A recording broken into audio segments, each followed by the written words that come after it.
Hello दोस्तों, welcome to my YouTube channel. आज हम लोग देखेंगे रिमाइंडर थ्योरम का पार्ट 1 का वीडियो हम लोग बना चुके हैं जो कि फॉरवर्ड थ्योरम पे था। आज हम लोग देखेंगे विल्सन थ्योरम। विल्सन थ्योरम देखने से पहले हम लोग कुछ बेसिक चीज़ें देख लेते हैं। क्या कि रिमाइंडर शेष होता क्या है, इसके बारे में थोड़ा सा हम लोग जानकारी ले लेते हैं। उसके बाद हम लोग आएंगे विल्सन थ्योरम पे। देखिए, अगर मान लीजिए कि कोई एक नंबर है 17, इस 17 को अगर हम 4 से भाग दें तो शेष क्या होगा, आप लोगों को पता होगा। ये 4 बारी में कट जाएगा पूरा 4 चौका 16, शेष आ जाएगा 1। अब थोड़ा इसका बात करते हैं कि इस 1 का मतलब क्या है। इस 1 शेष का जो 1 शेष आया है, इस शेष का मतलब होता है कि अगर इस शेष को इस नंबर में से घटा दिया जाए तो पूरा भाग लग जाएगा। ठीक है, आगे देखते हैं हम लोग। फिर इसी संख्या को हम लिखते हैं, 17 को 4 से डिवाइड करें तो हम इसके 2 रिमाइंडर लिख सकते हैं। क्या क्या, देखिए, एक पॉजिटिव का एक नेगेटिव का। कैसे, अगर हम इसको अभी भी 4 बारी में काटें तो 1 आएगा। इसका मतलब है कि इसमें से 1 हटाएंगे तो पूरा भाग लग जाएगा। तो क्या अगर हम इसमें 3 जोड़ दें 20 हो जाए तब भी 4 × 5 = 20 पूरा भाग नहीं लग जाएगा क्या। इसका मतलब है कि इसमें कमी किसकी है पूरा भाग लगने के लिए, 3 की। इसलिए इसका नेगेटिव रिमाइंडर क्या हो जाएगा, -3। पॉजिटिव रिमाइंडर तो 1 है ही, नेगेटिव रिमाइंडर 3 है। एक और एग्जांपल देखिए, अगर हम यहाँ 22 ले लेते हैं, यहाँ 5 ले लेते हैं, इसके भी 2 रिमाइंडर होंगे, एक पॉजिटिव के एक नेगेटिव के। इसको अगर हम डिवाइड करें तो 4 बार में तो कट जाएगा, 5 चौका 20, पॉजिटिव का रिमाइंडर आ जाएगा 2। इसका मतलब है कि इसमें से 2 हटाएं पूरा भाग लग जाएगा। अगर हम इसमें 3 जोड़ दें तो 50 25 भी तो हो सकता है, तो इसमें नेगेटिव का रिमाइंडर हो जाएगा 3। तो हर बार ऐसे करके देखने की ज़रूरत नहीं है। आप लोग एक चीज़ देखिए, जो भी आपका पॉजिटिव रिमाइंडर आएगा, आपने जिस संख्या से भाग दिया है उस संख्या में से आपका पॉजिटिव रिमाइंडर जितना भी आए उसको अगर हम घटा देंगे तो हमारा नेगेटिव रिमाइंडर निकल जाता है। या फिर अगर हमको नेगेटिव रिमाइंडर ही पता है, नेगेटिव शेष ही पता है, तो जिस संख्या से हम भाग दिए हैं उसमें से घटाए तो पॉजिटिव निकल जाता है। इसका मतलब है कि मेरा जो पॉजिटिव का रिमाइंडर है और मेरा जो नेगेटिव का रिमाइंडर है, दोनों मिलके उस संख्या के बराबर होना चाहिए जिससे हम भाग दिए हैं। तो नेगेटिव रिमाइंडर निकालना और पॉजिटिव रिमाइंडर निकालना बहुत ही आसान है। एक और देख लेते हैं। अगर मान लीजिए यहाँ पे 23 है, इसको हम फिर 5 से भाग करते हैं तो क्या हो जाएगा, 5 4 जा 20, 5 चौका 20 हो जाएगा। प्लस का भी 3 बचा है तो माइनस का क्या बचेगा, 5 में से 3 गया 2। बहुत ही सिंपल है। अगर ये समझ में आ गया तो हम लोग आते हैं अपने टॉपिक पे, जो कि है विल्सन थ्योरम। विल्सन थ्योरम, देखिए विल्सन थ्योरम क्या होता है। विल्सन थ्योरम क्या है कि अगर हम किसी संख्या p-1 के फैक्टोरियल को p से डिवाइड करें तो इसका रिमाइंडर हमेशा -1 होता है। कंडीशन क्या है कि जो p है, इस p को प्राइम नंबर होना चाहिए। p क्या होना चाहिए, प्राइम नंबर, यानी p जो है वो अभाज्य संख्या होना चाहिए। अगर ये अभाज्य संख्या है तभी ये नियम विल्सन थ्योरम लग सकता है। अगर अभाज्य संख्या नहीं है तो फिर हम नहीं लगाएंगे। ठीक है, आगे देखिए, अगर p-1 के फैक्टोरियल को हम p से डिवाइड करते हैं, p से भाग देते हैं, तो यहाँ पे -1 आता है। तो पॉजिटिव का क्या आएगा, प्लस का क्या आएगा, अभी हम बताएं कि जिससे भाग दें उसमें से इसको हटा दीजिए, तो पॉजिटिव का आएगा p-1। इस पर हम लोग क्वेश्चन देख लेते हैं जिससे कि कंसेप्ट क्लियर हो जाए। मान लीजिए, पहले हम छोटा सा लेते हैं। कोई एक संख्या है जैसे 4 का फैक्टोरियल, इसको हम डिवाइड कर देते हैं 5 से, तो रिमाइंडर क्या हो जाएगा, -1। देखिए यहाँ 5 क्या है, 5 एक अभाज्य संख्या है, 5 एक प्राइम नंबर है। यहाँ प्राइम नंबर ही होना चाहिए। ऊपर प्राइम नंबर हो, ऊपर प्राइम नंबर नहीं हो, इससे कोई फ़र्क नहीं पड़ता है, बट नीचे हमेशा एक अभाज्य संख्या ही होना चाहिए। तो इसका हो गया शेष जो है -1। अगर इसका शेष -1 है तो प्लस में क्या होगा, 5 में से 1 हटा दीजिए 4। ठीक है, बहुत बच्चे सोच रहे होंगे इस फैक्टोरियल का मतलब क्या होता है, तो आप लोग जानते होंगे, बहुत छोटी चीज़ है। फैक्टोरियल का मतलब होता है कि जो संख्या दिया है वहाँ से शुरू करेंगे और उसको उल्टा मल्टीप्लाई करते हुए 1 तक आएंगे। इसको हम ऐसे भी लिख सकते हैं। इसका भी आंसर अभी -1 और +4 होगा। एक और एग्जाम्पल हम लोग लेते हैं। मान लीजिए कि अगर कहीं लिखा हुआ है 126 का फैक्टोरियल और इसको डिवाइड करना है 125 से। अभी भी क्या हो गया, देखिए 125 क्या है, 125 नहीं लिखेंगे, सॉरी, यहाँ 127 लिखेंगे। 125 तो इससे छोटा हो जाएगा, यहाँ हम लिखेंगे 127, और 125 प्राइम नंबर भी नहीं है। तो यहाँ 127 हमने लिख दिया, 127, यहाँ p-1 है। देखिए अगर ये p है तो क्या है, p-1 है, 127 - 1 126। तो यहाँ 126 का फैक्टोरियल है, यहाँ 127 है, और 127 क्या है, 127 एक अभाज्य संख्या है, इसलिए इसका शेष जो है माइनस का 1 होगा। अगर माइनस का 1 है तो प्लस का क्या होगा, तो प्लस का निकालने के लिए हम क्या करेंगे, 127 में से 1 घटा देंगे, क्या हो जाएगा 126, मेरा प्लस का शेष हो जाएगा। ये समझ में आ गया होगा।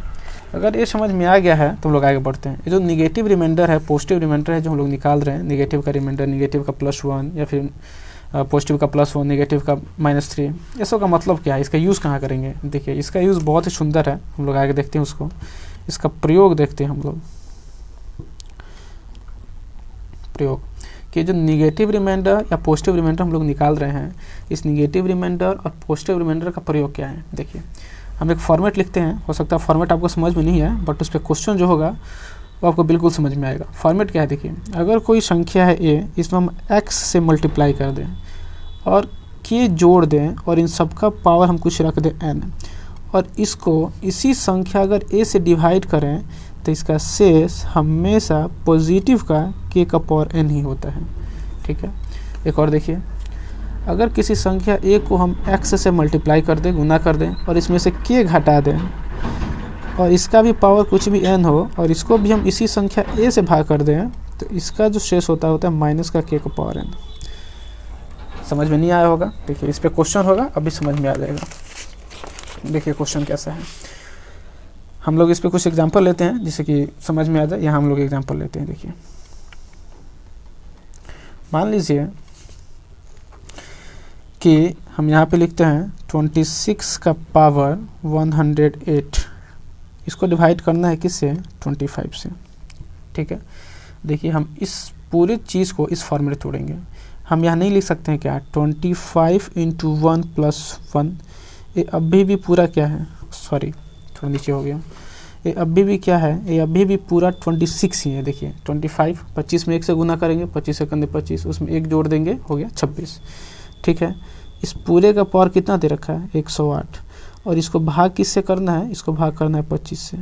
तो आप लोग जानते हैं कि 25 है तो ये वाला तो पूरा ही कट जाने वाला है, यहाँ से शेष तो कुछ नहीं आएगा, यहाँ से शेष तो 0 हो जाएगा, और यहाँ क्या बच गया, 1 का पावर 108, और इसको भाग कर देंगे हम किससे, 25 से।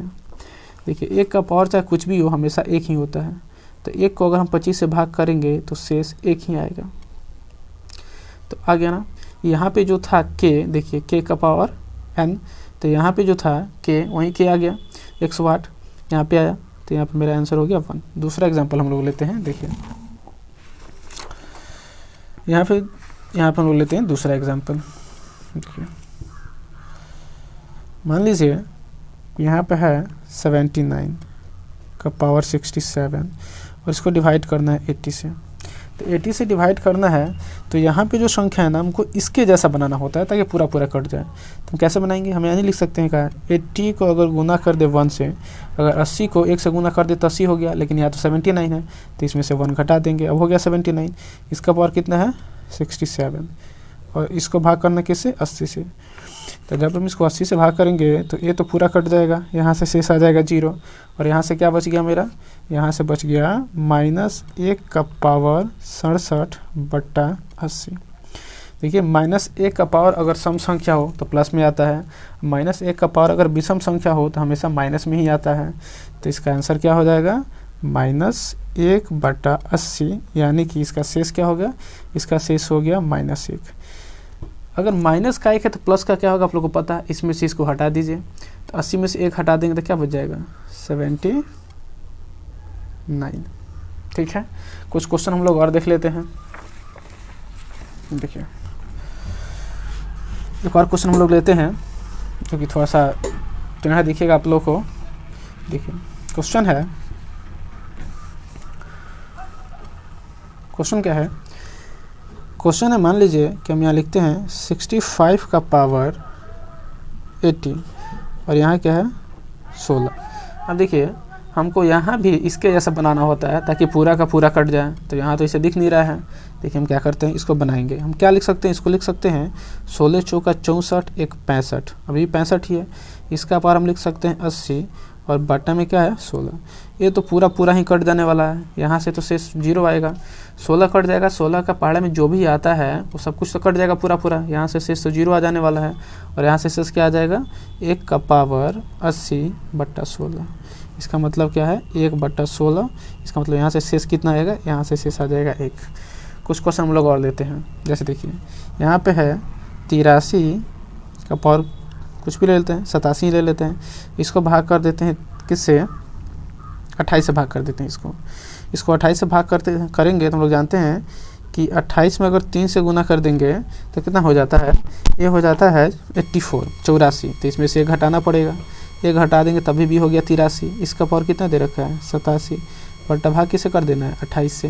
ये तो पूरा ही कट जाने वाला है, यहाँ से शेष तो 0 आ जाएगा। यहाँ क्या होगा -1 का पावर 87 बटा 28। -1 का पावर अगर विषम संख्या है तो माइनस ही होता है, -1/28। तो इसका शेष कितना हो गया -1, और प्लस में कोई पूछे तो 27।